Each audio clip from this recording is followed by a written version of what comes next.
9, 10, 11. Yan, wala ka muna to. Sige nga. Sige, sige. Okay.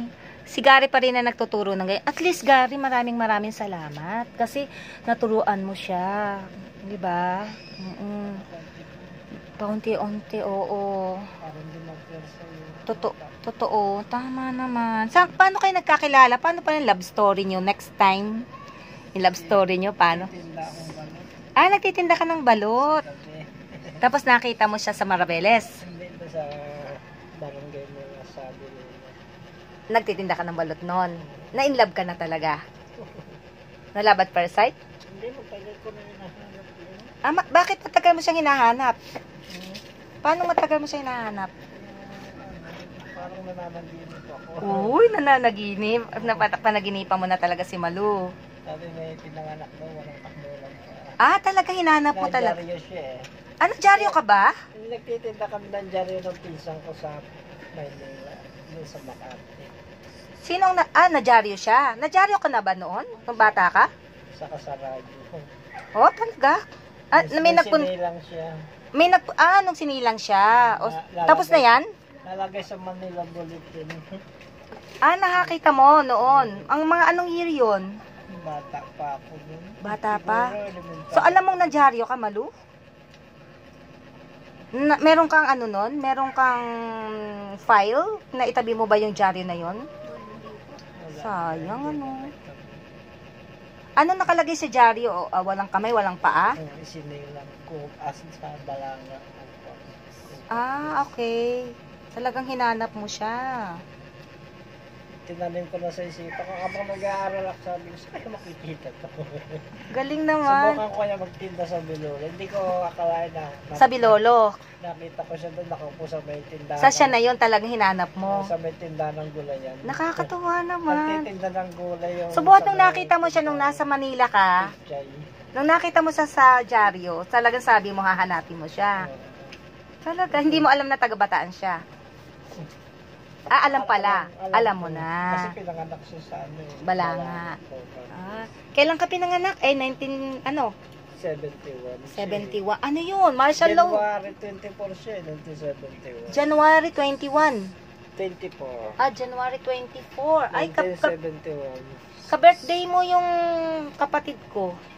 Ako, 24. ano naman, July 2, 1969. July 2, 1969? Dalawang taon yata pala. Ako 67 eh. Di ano ka? 55. Okay. Yan. Ilan na yan? Napagod na si Liam. Si Mado siguro mga 52. Ako, sisipan. Si Malu, 52. Dalawang taon na. Oo. Ay, ito po si Gary. Ang naghanap kay Malu.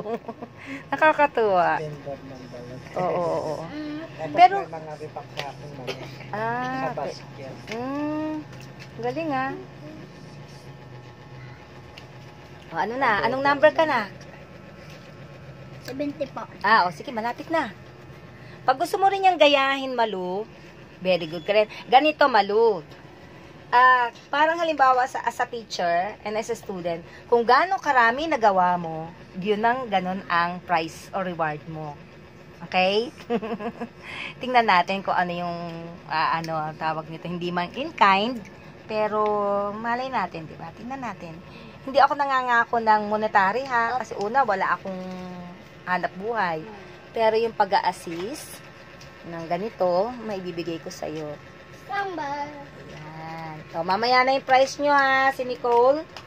At saka si Lia, mamaya na. Okay. Ilan na? Si Andre. Ikaw si Andre. Siya daw si Andre. Ito si Andre. Si Andre.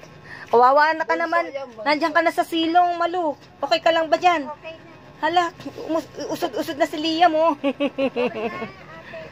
Ano yan? Nasa ano ka na? 85. 85. Ano? Pinawisan na ba ang kilikili? Nasa silong. Gumawi ka na dito. Ilabas mo yung ulo mo, Malu. Opo, tinitingnan ko yung... Tinitignan. Para alam mo paano mo gagayahin. Okay, nakakatuwa naman. Ang pamamaraan ni Malu para matuto magsulat, inaano niya, tawag nito, binabakat niya yung letra o number or the figure itself. Nakakatuwa. Nakakatuwa. Diary yung Bulgar. Oo. Wag na lang yung Bulgar ang bilhin nyo kasi Pilipinas ta ngayon. People's Journal na lang. O kaya, ayan. Ilan na? Pangmasa. 95, 5 na lang. Oo, yung pangmasa, wag lang yung Bulgar. Medyo kasi hindi maganda ang reputasyon ng ng Kuya, Bulgar. matatapos ko na yan. Ano naman ang kayang gawin ni Andre? Wala pa. Wala pa. Anong kaya mong gawin? Ano, magsulat ng palangan. Ng pangalan. Alphabet, kaya mo na?